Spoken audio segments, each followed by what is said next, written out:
Hi friends, இந்த வீடியோவில் நம்ம எதை பற்றி பார்க்க போகிறோம்னா ஒரு முக்கியமான விஷயத்தை பற்றி தாங்க டிஸ்கஸ் பண்ண போகிறோம். நம்ம வந்து ஒரு பேட்ச் இப்போ அவன் வச்சுருக்கோம். அதுக்கு ப்ரீடிங் பேரை எதை சூஸ் பண்ணி வச்சோம்.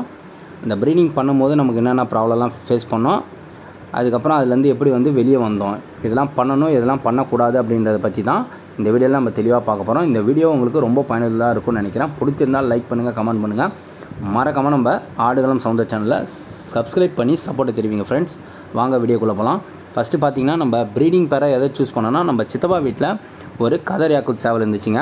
கிட்டத்தட்ட ஒரு 4 to 4.5 கிலோ இருக்கும். நல்லா செம்ம ஹெவி சைஸாக இருந்தது. அது பார்த்தோன்னே பண்ணணும்னு தோணுச்சு. நம்ம அப்பாவுக்கு பிடிச்சி போய் தான் நம்மக்கிட்ட வந்து கேட்டார். சரின்ட்டு எந்த பெட்டையை போகலான்னு கேட்கும்போது நம்ம கதர் பெட்டையை போட்டோம். அப்போ தான் வந்து நம்ம எப்பயுமே நம்ம ப்ரீடிங் போடும்போது கதர் பெட்டை தான் சூஸ் பண்ணுவோம். அப்போ தான் வந்து ரங்கு வந்து கலர் உடையாமையும் எடுக்க முடியும், அழுத்தமான ரங்காகவும் வரும். அதால் அந்த பெட்டையை சூஸ் பண்ணி நம்ம ப்ரீடிங் போட்டாச்சுங்க. கேஜ் ப்ரீடிங் தான் போட்டோம். நம்ம சித்தப்பா வீட்லேயே போட்டாச்சு. போடும்போது என்ன ஆயிடுச்சுன்னா, எப்பயுமே பார்த்திங்கன்னா நார்மல் ஓப்பன் ப்ரீடிங்கை விட நம்ம கேஜ் ப்ரீடிங்கில் போடும்போது முட்டை பார்த்து ரெகுலராக இடாதுங்க. ஒரு நாள் விட்டு ஒரு நாள் தான் வரும். அப்போ அந்தமாரி இடும்போது நம்ம சித்தப்பா வீட்லேயே என்ன ஆயிடுச்சுன்னா, கோழி வந்து 7 முட்டை இட்டுது. 7 முட்டை இடவே கிட்டத்தட்ட ஒரு 5 நாள் ஆகிடுச்சு. அவர்கிட்ட நம்ம வந்து எப்பயுமே வந்து அவன் வைக்கும் போது நம்ம முட்டையை வந்து ஃப்ரிட்ஜில் வச்சுட்டு அவன் வைக்கிறதுக்கு காலில் எடுத்து வெளியே வச்சுட்டு அந்த கூலிங் போனதுக்கப்புறம் ஈவினிங் அவன் வைப்போம். எப்பயுமே நம்ம இப்படி தான் பண்ணுவோம். ஆனால் அவர்கிட்ட நம்ம எதுவுமே சொல்ல. அவர் வந்து ஒரு கிண்ணத்தில் அரிசி போட்டு முட்டையை எடுத்து வச்சுருந்தார். அவரை நம்ம எதுவும் குத்தமும் சொல்ல முடியாது. அவர் அதுமாரி வச்சுட்டாரு. அதுக்கப்புறம் அந்த முட்டையும் வாங்கிட்டு வந்தாச்சு நம்ம வீட்டுக்கு. கோழி எடுத்துன்னு வந்துட்டோம். நம்ம வீட்டுக்கு வந்ததுக்கப்புறம் பார்த்திங்கன்னா கிட்டத்தட்ட ஒரு 6 முட்டை இட்டுச்சுங்க.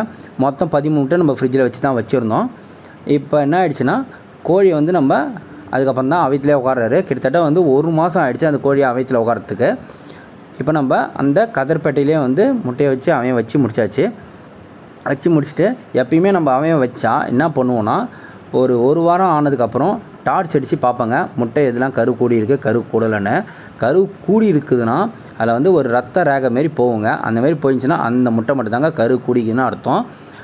கரு கூடாத முட்டை எப்படி இருக்குன்னு பார்த்தீங்கன்னா, வெறும் எல்லோவாக ஃபுல்லாக அப்படியே இருக்குங்க. அந்தமாரி முட்டையை வந்து அந்த ஒரு வாரம் டைமிங்கில் நம்ம எடுத்துட்டோன்னா நம்மளே செஞ்சு சாப்பிட்லாம், நல்லா இருக்கும். உங்களுக்கு விருப்பம் இல்லை எனக்கு பிடிக்காது அப்படின்னா நீங்கள் கோழிக்கு வந்து அவிச்சு போட்டுடலாம். இல்லை முட்டையை ஊற்றி கோழிக்கு அப்படியே சேவலுக்கு வச்சுலாம் குடிச்சிடும். இந்த மாதிரி பண்ணிக்கலாம். முட்டை வீணாக போகாது. அந்தமாரி பார்க்கும்போது எனக்கு கிட்டத்தட்ட 8 முட்டையில் வந்து கரு கூடல. அதாவது நம்ம சித்தப்பா வீட்டில் அவர் வெளியே வச்சுருந்தார்ல, அது ஏன்னா 1 மாதம் கேப் ஆகிடுச்சு. அதெல்லாம் வந்து அது கொஞ்சம் முட்டை கரு கூடல. ஆனால் முட்டை நல்லா தான் இருந்துச்சு. அந்த முட்டையை மட்டும் நான் தனியாக எடுத்து கோழிக்கு அவிச்சு போட்டுட்டேங்க. மீதி 5 முட்டை மட்டும் தான் கரு குடிஞ்சிச்சு.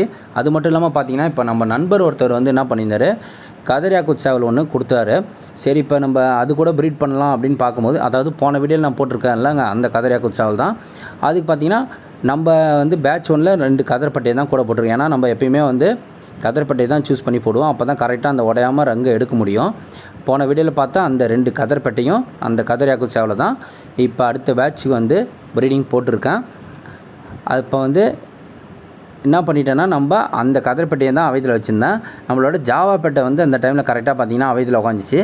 நம்ம ஜாவா பெட்டையை தூக்கி அவையத்தில் உட்கார வச்சுட்டு இப்போ அந்த கதர்பெட்டையை தூக்கி நெக்ஸ்ட் பேட்சுக்கு வந்து ப்ரீடிங்க்கு போட்டாச்சுங்க.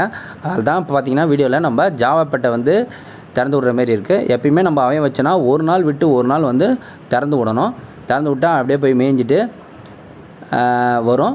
வந்ததுக்கப்புறம் நம்ம வந்து பிடிச்சி நம்மளே தான் பிடிச்சி போகணும். ஏன்னா வந்து பெருவிட கோழி சண்டை கோழியில் வந்து கோழி வந்து வெயிட்டாக இருக்குங்க. ஓப்பனில் விட்டிங்கன்னா அது எகிரி குதிக்கும் போது முட்டையை உடைக்க அதிகமாக வாய்ப்பு இருக்குது. பார்ப்போம். 5 முட்டை வந்து நமக்கு கரு கூடி இருக்குது. அந்த 5மே பொடிச்சதுன்னா நம்ம செக் பண்ணுறது ஃபுல்லாகவே கரெக்டு அப்படின்னு தான் நம்ம தெரிஞ்சுக்கலாம். பார்ப்போம். நம்ம வந்து அவன் வச்சது பார்த்திங்கன்னா ஜனவரி 15. இப்போ பார்த்திங்கன்னா டேட் வந்து 29 வந்துட்டு கிட்டத்தட்ட ஒரு 14 நாள் ஆகிடுச்சு. இன்னும் ஒரு 4-5 நாளில் ரிசல்ட் என்னான்னு தெரிஞ்சிடும். ரிசல்ட் பார்த்துட்டு 5 கோழியும் பொடிச்சிருந்ததுன்னா நம்ம அடுத்த வீடியோவில் வந்து சந்திப்போம் ஃப்ரெண்ட்ஸ். பாய்.